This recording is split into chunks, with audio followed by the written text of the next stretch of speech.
Well, students, today I am continuing with the solution, and I will take colligative property.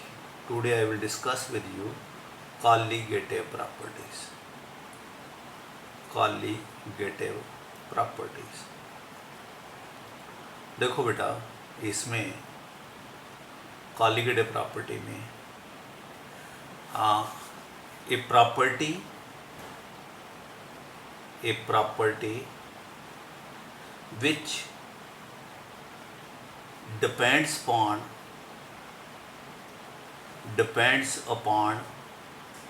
number of particles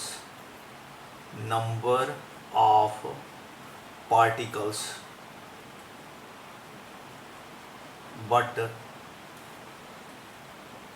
not upon nature of particle,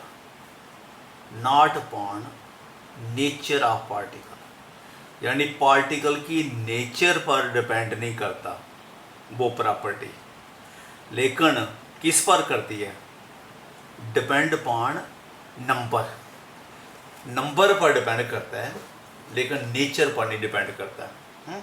जैसे मैं आपको example बताऊं, general एक example, election होती है, उसमें 20 years boy भी vote डालता है, 85 ईयर ओल्ड पर्सन भी वोट डालता है, 60 ईयर ओल्ड भी डालता है, वीमेन भी डालती हैं, सभी डालते हैं, लेकिन उनका जो वोट है वो नंबर पर डिपेंड करता है। जीतने वाला नंबर देखता है, उसको ये नहीं देखना कि ये वोट किसने डाला, उसकी नेचर क्या है।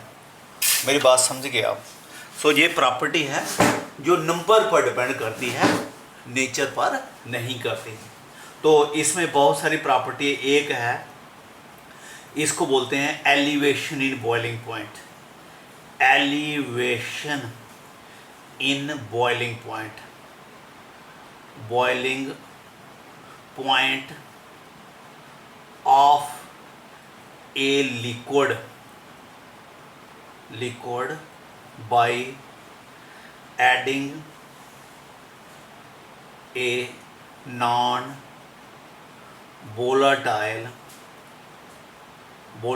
solute।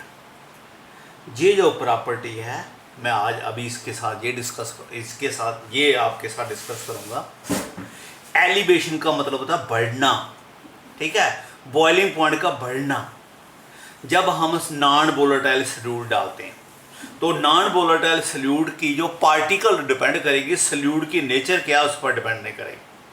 तो ये पहले तो मैं बताऊं आपको, बॉइलिंग पॉइंट 11th में पढ़ा था, क्या होता है भाई? Boiling point a temperature at which the vapour pressure of a liquid is equal to the atmospheric pressure। इसको बोलते हैं बॉइलिंग पॉइंट, एटमॉस्फेरिक प्रेशर। समझे आप? समझाता हूं, देखो ये आपका वाटर है, ये ऊपर से एटमॉस्फेरिक प्रेशर है। जब हम इसको हीट करते हैं, ये इसके वेपर्स बनते हैं सरफेस पे, ये वेपर्स बनते जाते हैं और एक टाइम आता है ये वेपर का प्रेशर और ये एटमॉस्फेरिक प्रेशर बराबर हो जाते हैं। लिक्विड जो है उस टेम्परेचर पर बॉयल करना शुरू करता है, ठीक है। आपको मालूम है, ये एक आपने इसमें थर्मोमीटर लगाया हुआ, थर्मोमीटर, ठीक है, थर्मोमीटर। ये ऐसे बता रहा हूं आपको नॉलेज के लिए। थर्मोमीटर, आप हीट कर रहे हो, इसको टेम्परेचर बढ़ता जा रहा है और लिक्विड बॉयल नहीं कर रहा। ये सपोज वाटर लिया, तो वो वाटर जब 100 डिग्री पर पहुंचता है तो इट स्टार्ट्स बॉइलिंग, क्योंकि 100 डिग्री पर ये जितना टेम्परेचर बढ़ा दो इतने वेपर प्रेशर बढ़ रहा है। तो 100 डिग्री पर वो वाटर का जो वेपर प्रेशर है वो एटमॉस्फेरिक प्रेशर के बराबर हो जाता है, ठीक है। इसलिए इसको कहते हैं boiling point. A temperature at which vapor pressure of liquid is equal to the atmospheric pressure. Elevation क्या मतलब होता है? Elevation हो गया, elevation in boiling point, increase in boiling point, increase in boiling point, boiling point of a liquid by adding non-volatile solute, non-volatile solute. देखो बेटा इसका क्या मतलब है, इसको हम बताएंगे. It's like this. सपोज ये आपका, दोबारा समझा रहा हूँ, ये आपका कंटेनर है, इसमें आपने वाटर रखा है और वाटर को हीट कर रहे हो, और हीट करने से वाटर का प्रेशर बनता है और वो वेपर प्रेशर बनता है at the surface of liquid. ठीक है, तो आपको बताया ये ऊपर से एटमॉस्फेयर प्रेशर है. ठीक है, और एटमॉस्फेयर प्रेशर जो है इसको वेपर्स का, जब वेपर प्रेशर एटमॉस्फेयर प्रेशर के बराबर होता है तब लिक्विड स्टार्ट बॉइलिंग. अब सेम वाटर है, ठीक है, लेकिन उस वाटर में उस उतना वाटर लिया है, लेकिन उस वाटर में हमने ग्लूकोज डाल दिया है. ग्लूकोज, जब ग्लूकोज डाल देंगे ग्लूकोज के पार्टिकल आ जाएंगे इसमें. अगर आप सरफेस पे देखोगे, सरफेस से टच करोगे तो ये भी आपको स्पीड मीठा दिखेगा क्योंकि ये भी है. तो अब सरफेस पर कुछ मॉलिक्यूल ग्लूकोज के आ जाएंगे. समझ लगे, आपने सल्यूट डाला, ग्लूकोज डाल दिया, और उस ग्लूकोज डालने से कुछ मॉलिक्यूल जो हैं वो ग्लूकोज के सरफेस पर आ गए. ओके बेटा, जब ये सरफेस पर आ गए हैं, अब ये जो है वाटर जिन्होंने वेपर बनाना था, जिनका प्रेशर बन के, जिनका वेपर प्रेशर एटमॉस्फेयर प्रेशर बनाना था, जिन्होंने वेपर प्रेशर बनाना था और एटमॉस्फेयर प्रेशर के बराबर करना था, उनका नंबर कम हो गया. ग्लूकोज तो वेपर प्रेशर बनाएगा नहीं क्योंकि ग्लूकोज बॉइलिंग पॉइंट बहुत हाई है. तो फिर अब जिन्होंने वेपर प्रेशर बनाना था वो वाटर के मॉलिक्यूल कम हो गए. तो अब ये 100 डिग्री पर इसके वेपर्स इतने नहीं बनेंगे कि ये इसका बॉइलिंग जो प्रेशर है वो उसके बराबर हो जाए. So water will not boil at 100 degree. ठीक है, हो सकता है अप्रासी अब आप हीट करते जा रहे हो and temperature it may be 102 degree. अब ग्लूकोज डाल दिया, अब आपका बॉइलिंग पॉइंट वाटर में स्टार्ट एट 102. क्यों? क्योंकि एक आपको बताया टेम्परेचर बढ़ने से वेपर प्रेशर बढ़ता है. अब 100 पे इनका जो वेपर प्रेशर है वो उसके बराबर नहीं हुआ क्योंकि सरफेस पर कुछ मॉलिक्यूल आ गए, किसके? ग्लूकोज के. लेकिन जब आपने टेम्परेचर बढ़ा दिया अब उसके जो वेपर्स हैं, टेम्परेचर बढ़ाने से जो वेपर और बढ़ेंगे.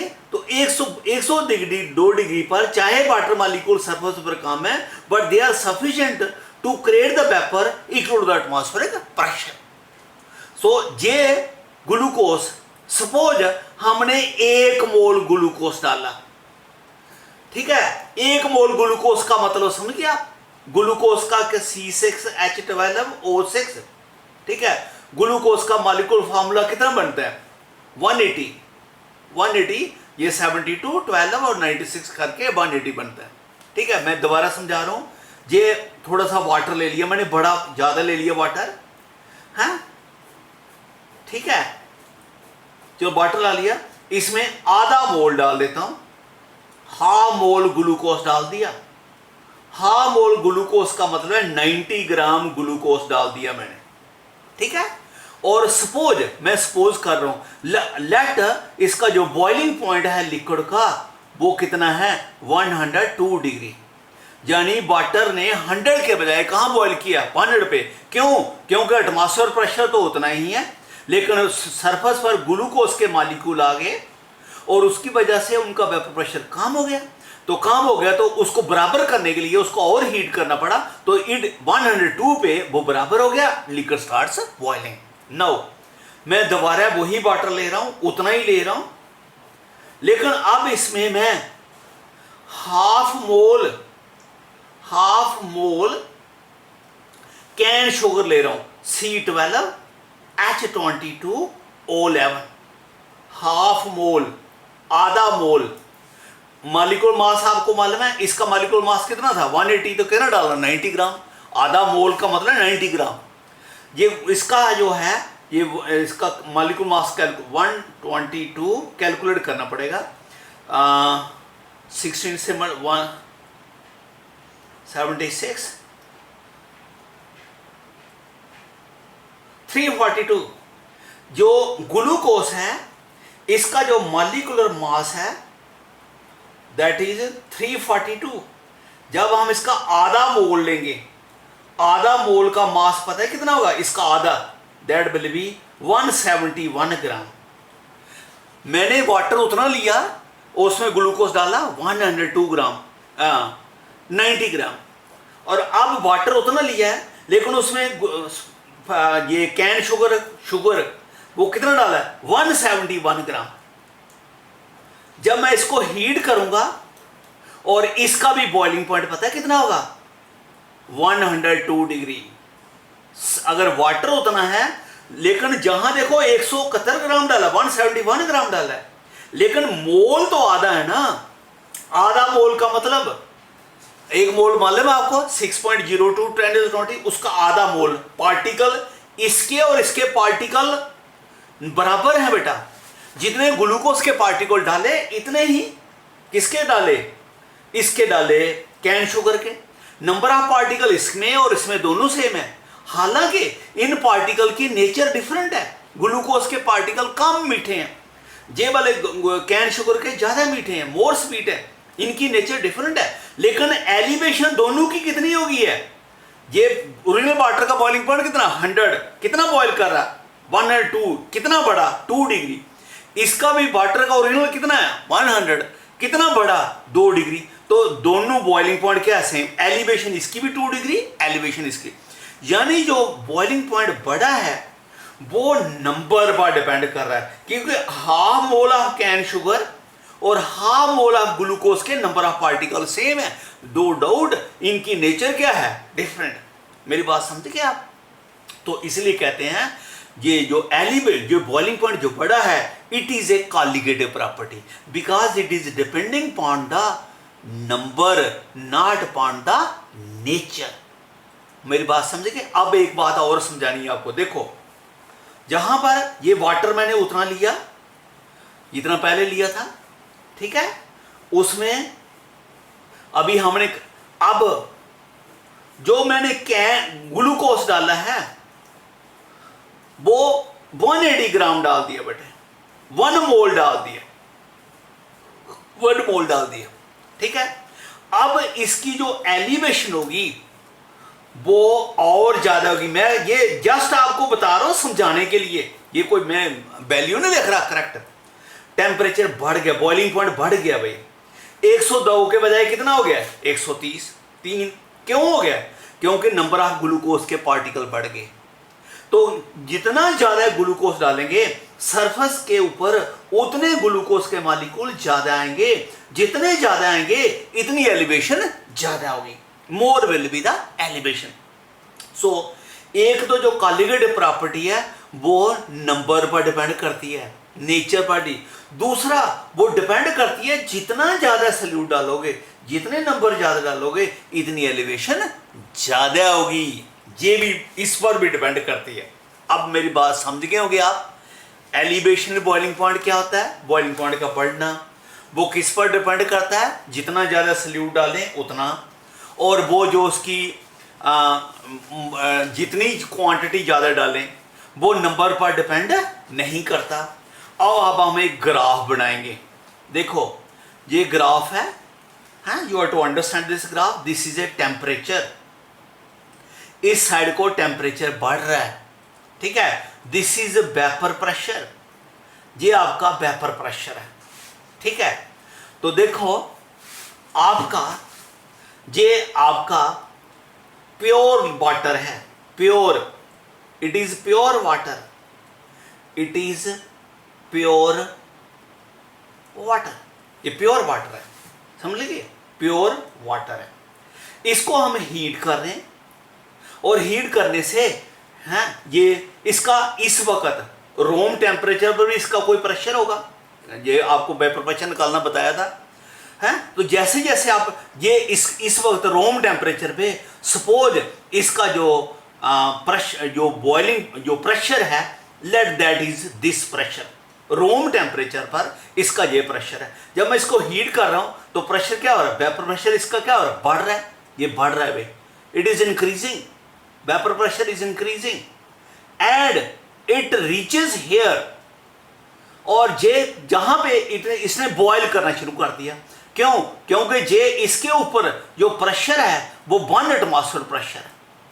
It started at this boiling point और इस टेम्परेचर पे। और लेट इस वक्त जब आप हीट करते जा रहे थे लगातार, प्रेशर भी बढ़ रहा था और टेम्परेचर भी बढ़ता। लेट जो जिस टेम्परेचर पे उसने बॉयल किया वो टेम्परेचर कितना है, T1।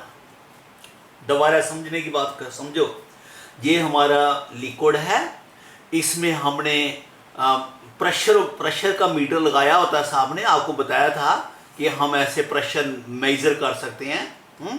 तो ये प्रेशर है, इसमें मरकरी डाली होती है। जैसे जैसे आप हीट कर रहे हैं जहाँ प्रेशर बढ़ता जा रहा है, ये प्रेशर बढ़ता जा रहा है, ये प्रेशर ऊपर को बढ़ रहा है, ठीक है। तो ये जहाँ से बढ़कर जहाँ पहुँच गया और जहाँ को क्या इंक्रीज हो रहा है, टेम्परेचर। ये प्रेशर बढ़ रहा है, जहाँ इतना था प्रेशर बढ़ रहा है। इस प्रेशर पे जाके जहां पर जो प्रेशर है वो 1 एटमॉस्फेयर प्रेशर है और ये प्रेशर एटमॉस्फेयर के बराबर हो गया। Liquid starts boiling, water starts boiling और जब टेम्परेचर नोट किया तो दैट वाज T1, जनरलाइज कर दिया, ठीक है। अब मैंने क्या किया है, दोबारा वाटर लिया है, उसमें सल्यूट डाल दिया है, 2 ग्राम सल्यूट डाल दिया। तो आपको मालूम है जब हम सल्यूट डालते हैं, सल्यूट सरफेस पर आ जाता है, इसका वेपर प्रेशर कम हो गया। वेपर प्रेशर जहां पर नीचे आ गया, फॉल हो गया। पहले प्रेशर क्या था, P, अब सपोज कर लो P1 नीचे आ गया। ऊपर को बढ़ना था, नीचे आ गया क्योंकि सरफेस पर वाटर मॉलिक्यूल कम हो गए, दूसरे आ गए तो प्रेशर कम हो गया। प्रेशर कम होने से तो नो स्टार्ट हीटिंग। अब इसको हीट करना शुरू करो, क्या होगा, वेपर बनेंगे, बनते जाएंगे, गो ऑन हीटिंग, प्रेशर बढ़ता जाएगा, टेम्परेचर बढ़ता जाएगा, go on heating, you reached here. आप इस पॉइंट पे पहुंचते हैं तो तब आपका जो लिक्विड है वो बॉयल करता है, T2, ठीक है। ये T1 लोअर है, T2 हायर है, क्योंकि आपने सल्यूट डाल दिया। सल्यूट डालने से जो बॉइलिंग पॉइंट क्या हो जाएगा, वो इंक्रीज कर देगा। पहले वो बॉयल किया उसने T1 पे, अब कहां पर किया, T2 पे। There is a increase in boiling point. अगर आप चाहो तो एक ही रीडिंग काफी है, अगर नहीं तो अब हम उतना वाटर लेंगे, दोबारा उतना वाटर लेंगे और उसमें सल्यूट 2 ग्राम के बजाय 4 ग्राम डाल देंगे। सल्यूट डाल दिया भाई, बढ़ा दिया। अब सरफेस पर सल्यूट के मॉलिक्यूल ज्यादा आ गए, हीट करना शुरू करो, टेम्परेचर बढ़ता जाएगा और एक टाइम आएगा ये अब प्रेशर, इसका सल्यूट डालने से प्रेशर और कम हो गया, नीचे आ गया और ये P2 हो गया। प्रेशर डिक्रीज हो जाता ना, क्यों डिक्रीज होता, क्योंकि सरफेस पर सल्यूट के पार्टिकल बढ़ गए। क्यों बढ़ गए, क्योंकि आपने अमाउंट बढ़ा दिया। अब आप इसको हीट करना शुरू करो, टेम्परेचर बढ़ता जाएगा, it will go on increasing and it starts boil at this point. Suppose ये पॉइंट A है, ये पॉइंट B है और ये पॉइंट C है। C पर इसने बॉयल करना शुरू कर दिया और जब हमने C में टेम्परेचर नोट किया दैट इज T3। ये इसका जो बॉइलिंग पॉइंट है और बढ़ गया। क्यों, सल्यूट जार डाला था, सल्यूट डालने से सरफेस मॉलिक्यूल ज्यादा आ गए थे, वेपर वाटर के मॉलिक्यूल कम हो गए थे, वेपर प्रेशर आप कम बढ़ाएंगे, इसकी वजह से बढ़ गया, बॉइलिंग पॉइंट बढ़ गया। अब देखो जहां से 2 बातें होगी कि जब आपने थोड़ा सल्यूट डाला था तो बॉइलिंग पॉइंट एलिवेशन कम हुई थी, जब आपने और सल्यूट डाला तो एलिवेशन और बढ़ गई।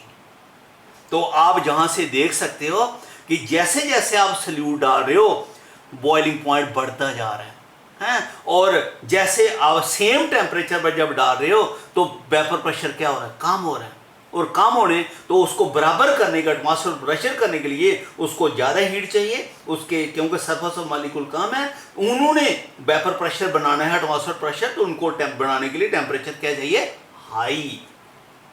आई थिंक ये ग्राफ आपको समझ आ गई होगी। अब देखो बेटा, यहां मैं एक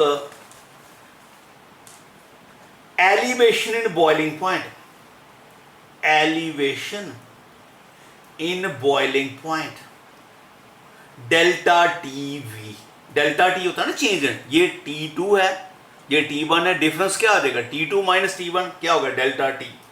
तो B लिख लिया क्योंकि boiling point, elevation boiling point is directly proportional to the molality. ये लाइन समझने की कोशिश करो। देखो डायरेक्टली प्रोपोर्शनल टू मोलैलिटी क्यों? आपने देखा जब मैंने सल्यूट कम डाला था, नंबर ऑफ मोल कम थे, एलिवेशन कम थी। जब सल्यूट ज्यादा डाला तो एलिवेशन और बढ़ गई। तो जितना ज्यादा मोलैलिटी डालेंगे उतनी एलिवेशन ज्यादा होगी। आई थिंक बात समझ आ गई होगी। Delta T V is equal to K V into M. What is K V? Molar elevation constant, molar elevation constant. ये क्या होता है? हाँ? ये what is this molar elevation constant? देखो बेटा जे है मोलर एलिवेशन कांस्टेंट को क्या कहते हैं? आप 1 लीटर वाटर ले लो, 1 लीटर वाटर ले लो और उसमें 1 मोल सल्यूट डाल दो। जितनी एलिवेशन होगी that is called as molar elevation constant. उस लिक्विड पर डिपेंड करती है, सल्यूट पर डिपेंड करती है। सल्यूट कोई भी डाल दो, वाटर अगर आपका सेम है तो एलिवेशन केबी की वैल्यू कांस्टेंट होगी। Value of KB depends on solvent not upon the solute. मेरी बात समझेंगे? यानी value of KB depends upon the solvent not upon the solute. Solute कोई ग्लूकोज के बजाय ग्लूकोज डाल दोगे, कैन शुगर डाल दोगे, फ्रक्टोज डाल दोगे, ये केबी की वैल्यू चेंज नहीं होगी है जब तक सॉल्वेंट सेम है। तो ये हो गया मोलर एलिवेशन कांस्टेंट। यानी कई बार ये डेफिनेशन आ जाती है एग्जाम में, what is KB? It is the increase in boiling point of a liquid when 1 mole of a solute is added in 1 liter of a solvent. This is called as a Kb and this is called as a molar elevation constant. Okay beta?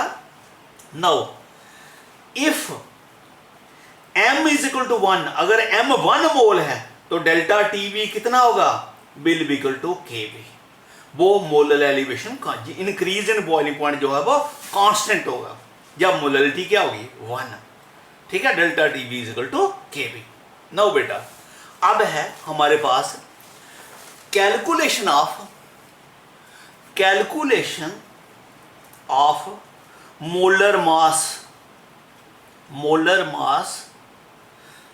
Experimental determination rather experimental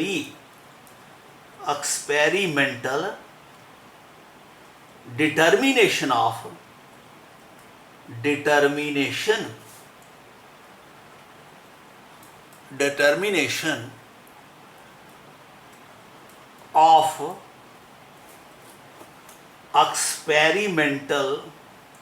experimentally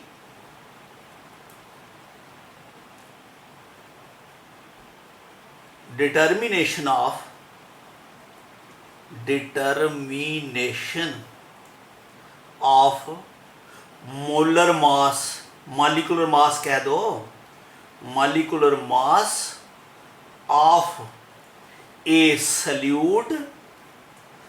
salute by elevation in boiling point. भाई हाँ elevation, मैं आपको कोई salute दे दूं, elevation in boiling point salute दे दूं, आपको सल्यूट बताऊं नहीं कौन सा सल्यूट है। लेबोरेटरी में आप एक्सपेरिमेंट करके मुझे आप उसका मॉलिक्यूलर मास बता सकते हो। देखो कैसे, अभी मैंने बताया कि delta T V is equal to K V into M, K B into M. What is molality? Molality आपको कल मैंने बताया था, है व्हाट इज मोलैलिटी? है amount of a solute divided by molar mass of a solute divided by given mass of the W2 the weight of solvent divided by 1000 ये W1 क्या है, मास of salute, mass of salute. W2 क्या है, mass of solvent, आपने कितना solvent लिया है, बताया था आपको ये लास्ट टाइम। ये 1000 पर केजी के लिए मोलैलिटी क्या होता है, number of moles of A solute dissolve पर केजी ऑफ ए सॉल्वेंट। ये नंबर ऑफ मोल होते हैं। नंबर ऑफ मोल कैसे निकलते हैं, सॉल्यूट का कितना मास है उसको मोलर मास से डिवाइड करो, that gives you number of moles divide by weight of solvent KG, आपने सॉल्वेंट कितना लिया है, ग्राम में लिया, डिवाइड बाई 1000, ठीक है। तो delta TV is equal to KV into W1 upon m into 1000 upon W2। What is m, molar mass, molar mass किसका, सल्यूट का, मोलर मास सल्यूट का बेटे, ठीक है। जो डेल्टा टीबी का मतलब क्या होता है, इंक्रीज इन बॉइलिंग पॉइंट, कहां से, T2 माइनस T1, फाइनल का टेम्परेचर जाता है ना, T2 minus T1 is equal to KB into W1 upon m into 1000 upon W2। जहां से m निकाल लो, m निकाल लो, m will be equal to, ये m इधर चला जाएगा, KV into W1 into 1000 divide by T2 minus T1 into W2, ये आपके पास आ गया। This is molar mass of solute. ये आपने कल, केवी आपको फिक्स वैल्यू है, ये डिपेंड करेगा कौन सा सॉल्वेंट यूज कर रहे हो, उसकी वैल्यू फिक्स होती है, ये बुक से देख सकते हैं। सल्यूट आपने कितना लिया, ये वजन करके ले लोगे, ठीक है। और जो आपने सॉल्वेंट कितना डाला, वाटर कितना लिया, वो भी वजन करके लेंगे। तो पहले आपने ले लिया प्योर वाटर, उसका बॉइलिंग पॉइंट निकाल लिया, कितना है T1, फिर उसमें W1 सल्यूट डाल के फिर उसका बॉइलिंग पॉइंट निकाला, वो कितना है T2। ये वैल्यू पता चल गया, ये पता चल गया बेटा ऑफ सॉल्वेंट आपको मालूम है, W1 मालूम है आपको, बेटा ऑफ सल्यूट मालूम है, ये फिक्स है, KB फिक्स है, ये सॉल्वेंट पर डिपेंड करती है, ये बुक से इसकी वैल्यू आपको नोन होती है, बुक से देख सकते हैं। तो मॉलिक्यूलर मास निकाल लिया। This is how you can find the molecular mass of a solute by elevation in boiling point. Okay बेटा।